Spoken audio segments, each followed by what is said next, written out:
Good afternoon, everybody. So I'm Simon Devonshire. I'm, as you quite rightly introduced me, the entrepreneur in residence for the UK government. Welcome to London, those of you who are visiting. I'm aware that the notion of government might seem a bit boring, and also that the idea that government can actively play in innovation might seem a bit paradoxical, but I believe that government's role is vital. So I'd like to share with you some observations. Before doing so, just to introduce myself a little bit more, so I was formally appointed the Entrepreneur in Residence in 2014. I've been in the role now for nearly 3.5 years, and in fact, I'm pretty much coming to the end of my term. People often ask me, what is an Entrepreneur in Residence and what does one do? In a nutshell, my role is to bring insight from the front line of commerce into the conversations and the policy discussions that are about policies that will affect the growth of British businesses. That's what I'm there to do.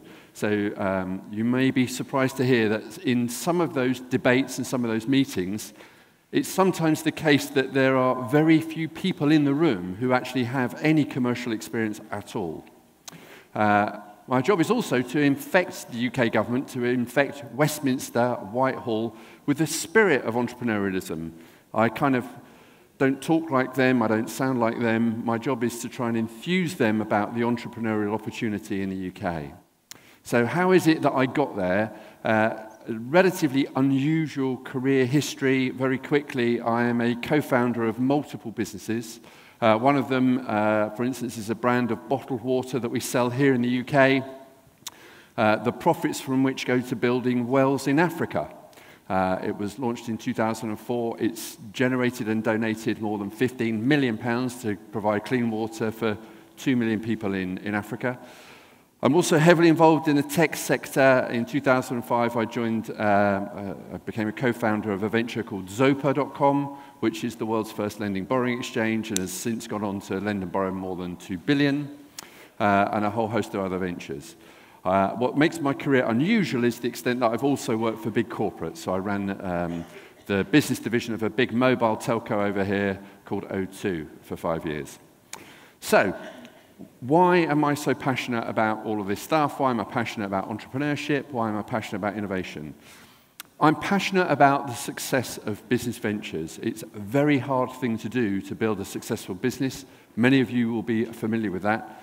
And if there's anything I can do to help entrepreneurs on their journey, I'm keen to do so. I feel obligated to do so. I've had the privilege of learning from other brilliant innovators and entrepreneurs, and I feel compelled to share those learnings so that others don't make the same mistakes I've made. I'm more passionate, actually, about innovation than I am about entrepreneurship. My passion for innovation is not just the excitement of invention and creativity and the amazing new things that we're capable of. My passion actually is about getting new innovation into what I call mass adoption, into the hands of as many people as is possible. That's one of my things that I'm passionate about, because I believe that many of the innovations that we're seeing have the power to positively affect our lives and effectively make us happier. I get quite a lot of grief and a lot of hostile comments on social media because we live in an era of significant change, and the technology that I pursue is often accused of putting people out of work and creating unemployment. You may be aware of the unemployment stats released this week in the UK. We are now at a record level of low of unemployment. There are more people employed today than there have ever been. That's not to say we don't have our challenges and our problems. Obviously, things like wage stagnation and inequality are big issues. We live in an era of unprecedented opportunity for innovation. We've never had more connectivity, more computer processing power, more opportunity for spreading word-of-mouth marketing through social media, and more open source code than at any time before. So what's government's role within that? Well, in the UK, we have an agency, there's a train, I hope you can all still hear me. In the UK, we have an agency called Innovate UK that in the last 10 years has spent more than £2.2 billion of the UK money in supporting innovation in businesses. They've helped more than 8,000 companies. Their work has generated more than 70,000 new jobs. But most significantly of all, their contribution can now be measured directly in terms of financial return. So for every pound the UK government invests in innovation, it's generating £7 more in gross domestic product, which is an amazing return on investment. What's interesting about that is if you look at the investor community, in the UK we have some of the most amazing tax incentives to encourage investment. So for angel investors, we have a scheme called SEIS, and it is incredible. It's a very rich scheme.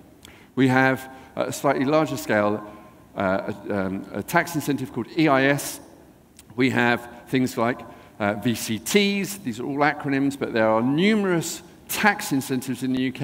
And the difficulty we have is they are not able to articulate and evidence and demonstrate their return on investment in quite the same way as the research and science community can. I've never had to compete with a train before, but that's a first. So the opportunity for governments is that most governments, I'm talking specifically about the UK, but I think that the comments I'm making are relevant to several countries. Most governments have access to hidden assets that they don't leverage to their fullest extent.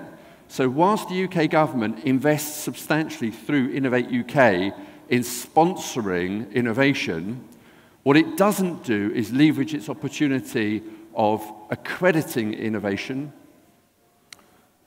of procuring innovation, and of promoting it internationally. It's not a joined-up end-to-end process. So for instance, if you're pioneering medtech here in the UK, we have the most amazing asset in the NHS, but actually getting government to buy your medtech into the NHS is a phenomenally difficult thing to do. So my point is that the first government that truly knits together those hidden assets is going to be the one that accelerates furthest, fastest.